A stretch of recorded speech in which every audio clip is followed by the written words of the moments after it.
अस्सलाम वालेकुम students, welcome back to the lecture. आज के लेक्चर में हम जो है वो कम्प्लेक्स फंक्शंस और मैपिंग्स के बारे में जो है वो डिस्कस करेंगे। सबसे पहले हम देख लेते हैं कि हम किसी कम्प्लेक्स फंक्शन की जो ग्राफिंग है वो हम किस तरह कर सकते हैं और ये पॉसिबल भी है या नहीं है, और कितने प्लेन्स हमें रिक्वायर्ड होते हैं अगर हमें कम्प्लेक्स फंक्शन की जो है वो ग्राफ बनाना हो।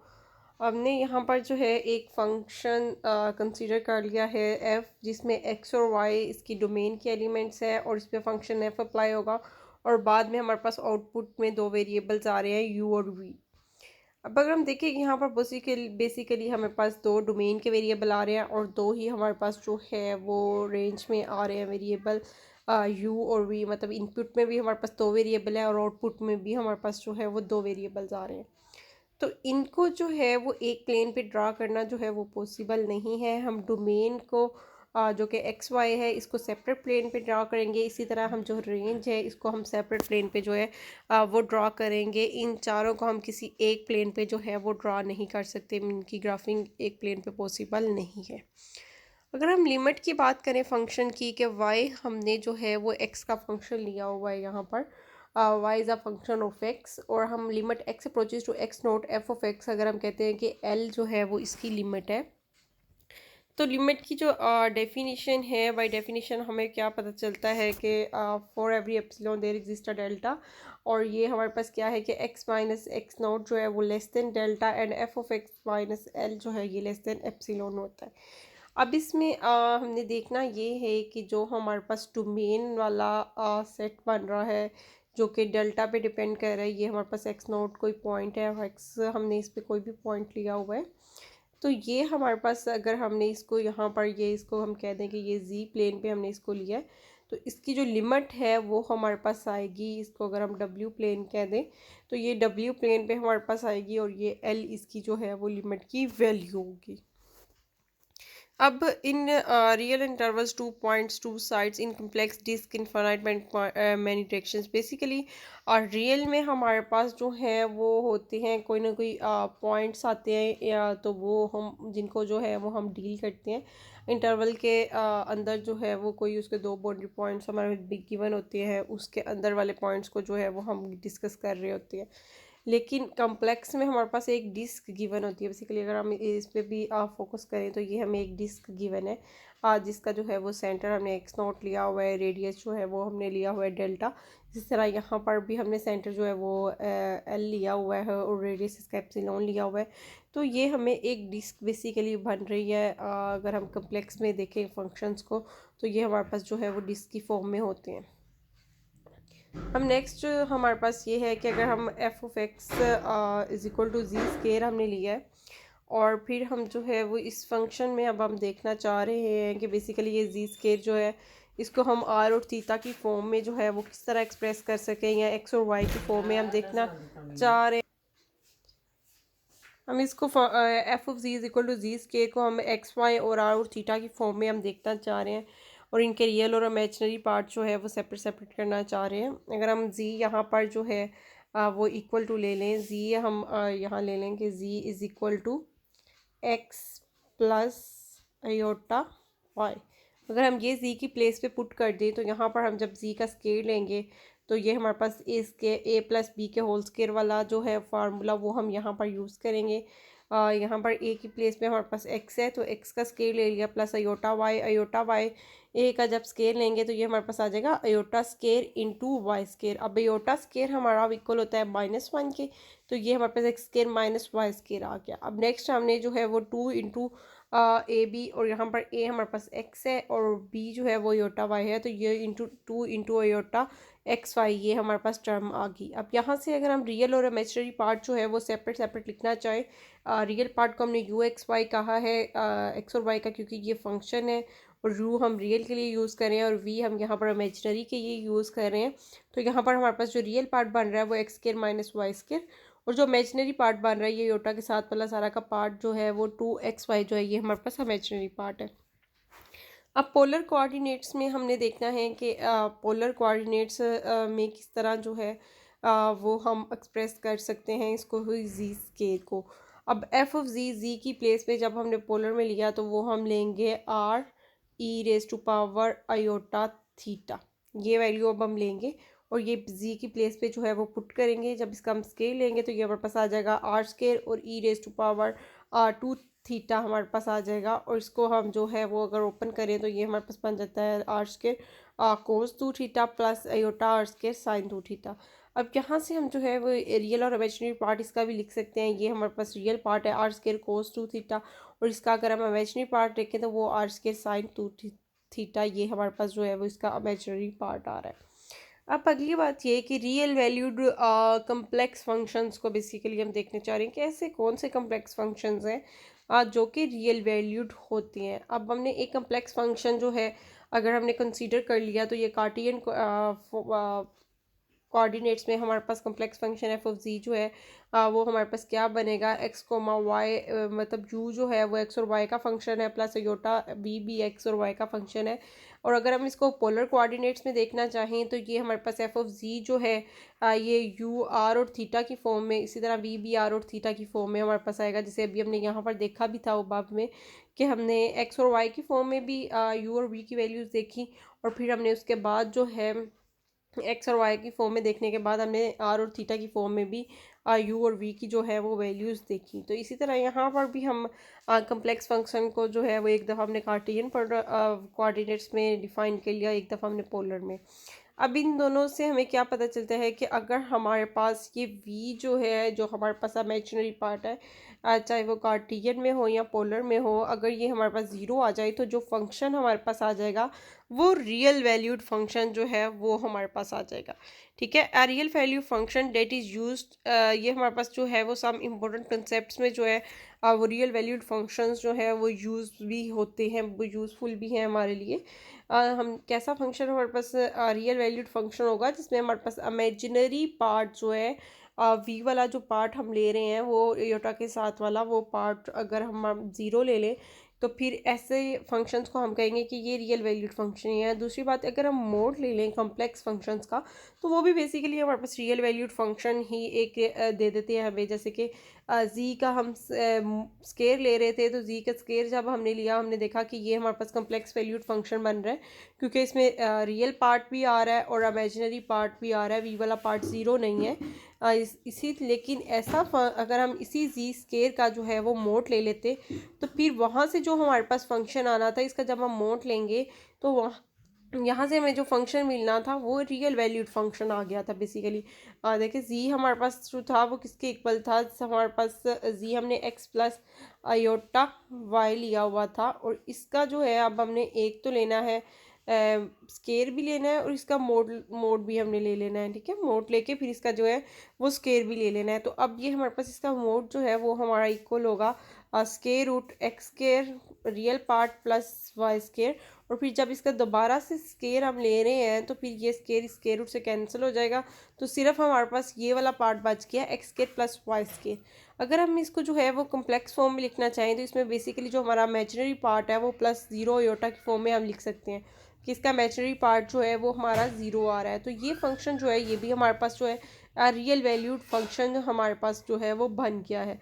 अब अगर हमारे पास जो है वो n इज़ ज़ीरो और पॉजिटिव इंटीजर, नॉन ज़ीरो और पॉजिटिव इंटीजर हमने लिया हुआ है और हमने a नोड से लेकर a n तक कोई कम्प्लेक्स कांस्टेंट लिए हैं और हमने कहा है कि a n वाला जो nth टर्म वाला कोफिशिएंट है वो नॉन ज़ीरो है, तो फिर इसको जो है हम पोलिनोमियल कहेंगे, कम्प्लेक्स पोलिनोमियल कहेंगे, और डिग्री इसकी हम कहेंगे कि यहाँ पर हमारे पास इसकी डिग्री जो है वो क्या है एन है। यहाँ पर कोफिशिएंट जो है वो हम कम्प्लेक्स ले रहे हैं। Note here has a finite number of terms and that the domain of definition is the entire z plane. अगर हम पोलिनोमियल्स को देखें तो पोलिनोमियल्स में हमारे पास जो डोमेन है वो पूरे का पूरा जो है वो कम्प्लेक्स प्लेन बन जाती है। डोमेन बेसिकली ऐसा रीजन होता है जिसमें फंक्शन जो है वो डिफाइंड हो। उस डोमेन में हम वो वाले सारे पॉइंट्स जो हैं वो निकाल देते हैं जिसपे हमारा फंक्शन जो है वो अनडिफाइन हो रहा हो। तो अब हम कुछ जो है वो कॉम्प्लेक्स फंक्शंस की एग्जांपल्स भी देख लेते हैं और इनकी हमने डोमेन जो है वो फाइंड करनी है, मतलब ऐसा रीजन फाइंड करना है कि जिस पूरे रीजन में ये फंक्शन जो है वो डिफाइंड हो उसमें कोई भी ऐसा पॉइंट ना हो जिस पे ये फंक्शन जो है वो अनडिफाइन हो रहा हो। अब यहाँ पर हमने फंक्शन ले लिया है f of z is equal to 1/z² + 1। अब ये फंक्शन जो है हमारे पास कॉन्स्टेंट है बेसिकली हमारे पास इसमें न्यूमिनेटर तो 1 है, लेकिन इसमें डिनोमिनेटर हमारा जी स्केयर प्लस 1 है। तो इस तरह की जो फ्रैक्शंस है ये तब अनडिफाइन होती हैं जब इसमें जो है वो डिनोमिनेटर वाली जो टर्म है वो ज़ीरो हो जाए। तो हमारे पास फ्रैक्शन ये जी स्केयर प्लस 1 जब ज़ीरो हो जाएगी तो ये वाली हमारे पास जो है ये फ्रैक्शन जो है ये अनडिफाइन हो जाएगी। ठीक है, तो इसको हमने अब देखना है। ये हमारे पास पूरे कॉम्प्लेक्स प्लेन में डिफाइंड है। सिर्फ इन पॉइंट्स को हमने निकाल देना है जिसपे जी स्केयर प्लस 1 जो है वो इक्वल टू ज़ीरो आ रहा है। तो अब ये जी स्केयर प्लस 1 अगर हम इक्वल टू ज़ीरो लें और इसको हम सिंप्लीफाई करें तो ये हमारे पास क्या बन जाएगा, यहाँ से हमारे पास इम्प्लाइज हो जाएगा जी स्केयर इज इक्वल टू -1। अब जी स्केयर इज इक्वल टू -1 जब दोनों साइड पे हम स्केयर रूट लेंगे तो -1 का जो स्केयर रूट है वो अयोटा के इक्वल होता है। तो हमारे पास यहाँ से बेसिकली ये इम्प्लाइज हो जाएगा इस स्टेप से। अगर हम इसको करेंगे तो ये हमारे पास बन जाएगा G is equal to plus minus square root -1। अब -1 का जो स्केयर रूट है वो हमारा एयोटा के इक्वल है, तो इट मीन्स हमारे पास ये वैल्यू आ जाएगी जी प्लस माइनस अयोटा। ये हमारे पास जो है ऐसे पॉइंट्स आ गए जिस पे ये फंक्शन जो है वो अनडिफाइन है। और इसके अलावा अगर कोई भी कम्प्लेक्स प्लेन में हम पॉइंट ले लेते हैं तो उसमें हमारा फंक्शन जो है वो डिफाइंड है। सिर्फ इन पॉइंट्स 2 पॉइंट्स पे जो है ये फंक्शन हमारा अनडिफाइन है। तो इसकी डोमेन हम फिर किस तरह रिप्रेजेंट करें, इसकी डोमेन में हम कहेंगे कि पूरे का पूरा हमारा कम्प्लेक्स प्लेन आ गया है। सिर्फ हमने उसमें से 2 पॉइंट्स जो हैं वो माइनस कर दिए हैं, एक प्लस अयोटा और सेकंड वाला पॉइंट जो हमने सब्ट्रैक्ट किया है वो है माइनस अयोटा। ये सिर्फ 2 पॉइंट्स इसकी डोमेन में से हमने जो है वो माइनस कर दिए हैं। उसके अलावा पूरे का पूरा कम्प्लेक्स प्लेन जो है वो हमारे पास इस फंक्शन की जो है वो डोमेन है। अब नेक्स्ट हमने डोमेन फाइंड करनी है। इसमें हमारे पास है आर्गूमेंट ऑफ 1/z और इसकी जो है वो हमने डोमेन फाइंड करनी है जिसपे ये डिफाइन हो। ये सिर्फ एक पॉइंट पे ही अनडिफाइन होगा जब हमारे पास जो है ये ज़ीरो आ जाए, क्योंकि ये भी फ्रैक्शन है और जब हमारे पास डिनोमिनेटर ज़ीरो आ जाएगा तो तभी ये हमारे लिए प्रॉब्लम क्रिएट करेगा। अदरवाइज़ जो है ये हमारे पास डिफाइंड है फंक्शन।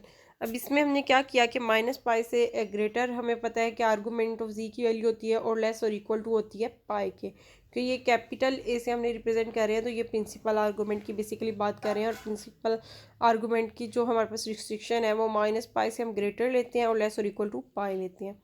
तो ये हमारे पास सिर्फ एक पॉइंट पे डिफाइन नहीं है, वो है ज़ीरो। तो जी इज इक्वल टू ज़ीरो के अलावा जो है ये बाकी होल प्लेन पे जो है ये डिफाइंड है। अब नेक्स्ट हमारे पास काफ़ी इंटरेस्टिंग जो है वो फंक्शन, एक कम्प्लेक्स फंक्शन आ गया है। इसकी जो है हमने डोमेन फाइंड करनी है। तो इसमें भी फ्रैक्शन है चूँकि, तो इसमें भी हमें जहाँ पर वो वाले पॉइंट जहाँ पर हमारे पास ये डिनोमिनेटर वाली जो टर्म है z प्लस जी का कॉन्जुगेट, ये जहाँ पर ज़ीरो है वहाँ पर हमें ये प्रॉब्लम करेगा। अदरवाइज़ ये पूरे प्लेन पे डिफाइन होगा। अब अगर z हम ले लेंगे, z हमने ले लिया है x प्लस अयोटा y, ये हमने अगर z ले लिया है तो फिर इस z का जो कॉन्जुगेट है वो हमारे पास आएगा x माइनस अयोटा y, ये आ जाएगा।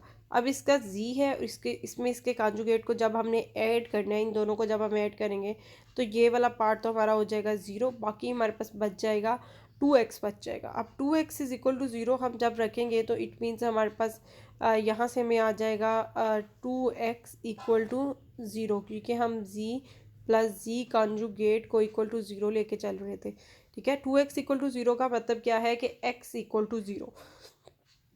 अब x इक्वल टू ज़ीरो का क्या मतलब है कि ये सिर्फ जहाँ पर हमारे पास रियल पार्ट, बेसिकली ये x रियल पार्ट था z का, तो रियल ऑफ z जो है वो ज़ीरो नहीं होना चाहिए, क्योंकि अगर रियल ऑफ z ज़ीरो हो जाए तो फिर हमारे पास ये f ऑफ z वाला जो फंक्शन है ये पूरे का पूरा ये अनडिफाइन हो जाएगा, क्योंकि इस केस में हमारे पास डिनोमिनेटर जो है वो ज़ीरो बन रहा है। तो ये y जो है ऐसी कौन सा हम जो है वो पूरे कम्प्लेक्स प्लेन में से जो है वो निकाल देंगे लाइन, वो हमने देखना है x is equal to zero वाली लाइन। अगर हम गौर करेंगे हमारे पास ये दो एक्सिस हैं। x एक्सिस पे अगर हम देखें कि पूरे के पूरे x एक्सिस पे हमारे पास जो है x एक्सिस की अगर हम इक्वेशन देखें तो वो हमारे पास होती है y is equal to zero, क्योंकि पूरे x एक्सिस पे हमारे पास y की वैल्यू क्या होती है, ज़ीरो होती है। इसी तरह अगर हम वाई एक्सिस पे आ जाएं तो वाई एक्सिस की हमारे पास जो इक्वेशन बनती है वो बनती है x is equal to zero, क्योंकि पूरे वाई एक्सिस पे x की वैल्यू जो है वो हमारे पास ज़ीरो होती है। तो it means real x is equal to zero का मतलब है कि हमारे पास वाई एक्सिस, ये वाई एक्सिस को हम इसकी डोमेन में से निकाल देंगे, बाकी पूरे का पूरा कम्प्लेक्स प्लेन हमारे पास आ जाएगा। अब नेक्स्ट हमारे पास एग्जाम्पल है, उसमें हमें ये कहा गया है, इसमें भी हमें जो है वो फाइंड करनी है, इसकी डोमेन फाइंड करनी है कि हमारे पास क्या है। ये 1 ओवर की फॉर्म में ये भी फंक्शन है, इसमें भी हमने डिनोमिनेटर को ले लेना है कि वो इक्वल टू ज़ीरो है, जहाँ पर वहाँ पर भी फंक्शन जो है वो हमारा अनडिफाइन है, अदरवाइज़ जो है ये हमारा फंक्शन जो है वो डिफाइन है।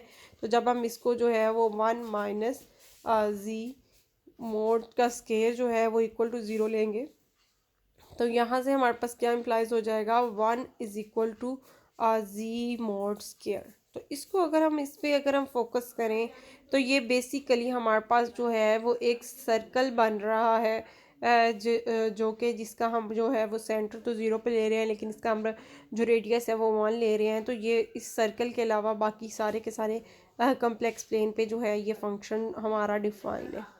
अब आगे हमने ये करना है कि एक फंक्शन गिवन है, ये फंक्शन गिवन है, इसको आपने जो है वो एक्स वाई कोऑर्डिनेट्स में एक्सप्रेस करना है। एक्स वाई कोऑर्डिनेट्स में आपने एक्सप्रेस करने के लिए हमने क्या करना है कि जी को x plus iota y put कर देना है, और एफ ऑफ जी की यू प्लस एयोटा वी की फॉर्म में हमने वैल्यू फाइंड कर लिया, मतलब रियल पार्ट और इमेजिनरी पार्ट हमें फाइंड करना है।